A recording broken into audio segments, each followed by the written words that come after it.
Here now to respond, the senator himself, Rand Paul from the great state of Kentucky. Senator, now I thought they were supposed to be the party of science, but her answer to you was, well, Dr. Paul, it's too complex for you to understand. What's going on here?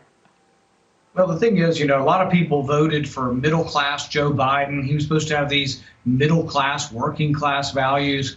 My guess is none of them realized that he was going to appoint someone so extreme as to believe that a minor can make a life-altering decision to change their sex, even overriding the parental consent.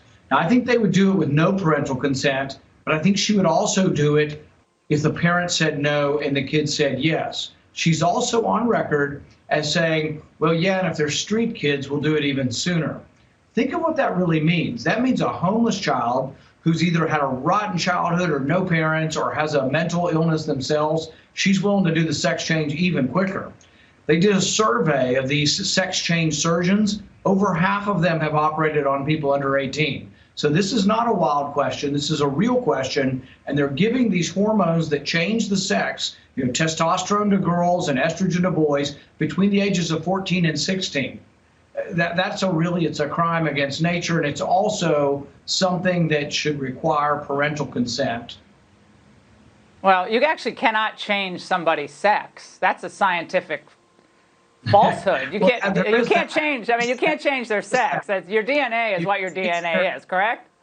You can change their secondary sexual characteristics. So some of their appearance is resembling. Right, but that's not changing your sex. Yeah, that's not changing your sex. I mean, right. Now, a new Gallup poll is very interesting. It shows that there has been a fairly significant generational shift when it comes to identifying as LGBTQ. Now, Generation Z, apparently 15.9% identify as LGBT. Among millennials, it's 9.1%. Generation X, 3.8%. Senator, is this are we supposed to believe this is a natural shift, or are external factors, including social media, the internet, and so forth, having an effect here?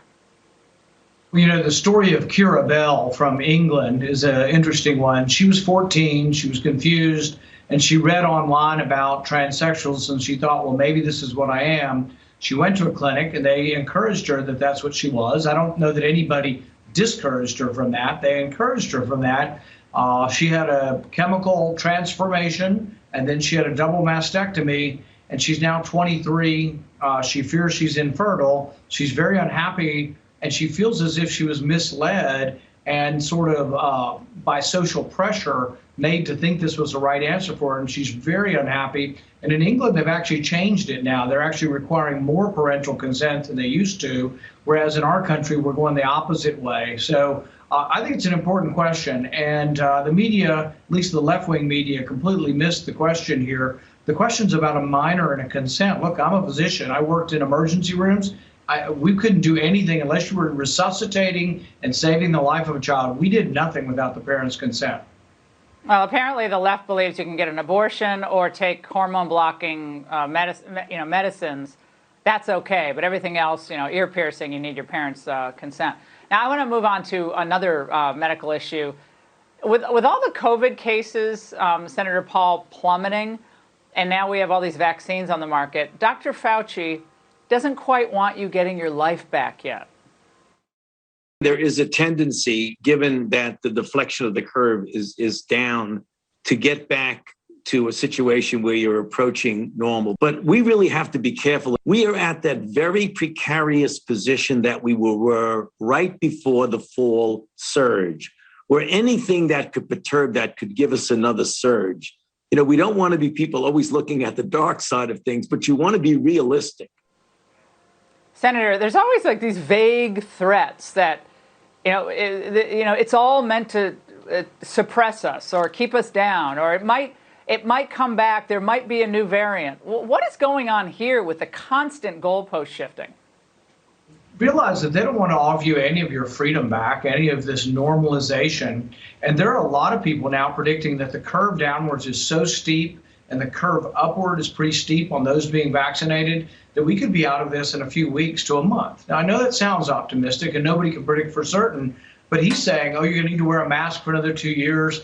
They're saying you might get it if you had the vaccine and give it to other people. The thing is, they don't prove that that happens. They just say unless you can prove the opposite, you can't be free and you have to be huddled in your basement wearing a mask.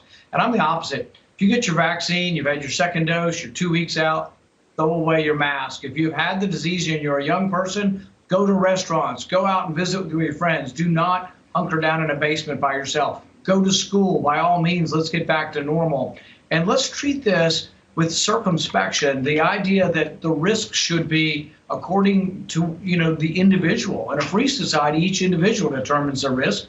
They're a lot less for younger people. They're greater for older people. Everybody should adjust their behavior according to that. Yeah, lockdowns don't work. Lockdowns don't work. I mean, they don't work. They don't stop the virus. And it just prolongs herd immunity. We've seen this time and again, and yet the party of science just doesn't want to quite go there. Senator, thank you for asking hard questions of Ms. Levine. I think it was necessary, and it opened a lot of people's eyes. And the fact that you got all that grief for it told us that you cut fairly close to the core there, and it's good that you did it. Thank you so much.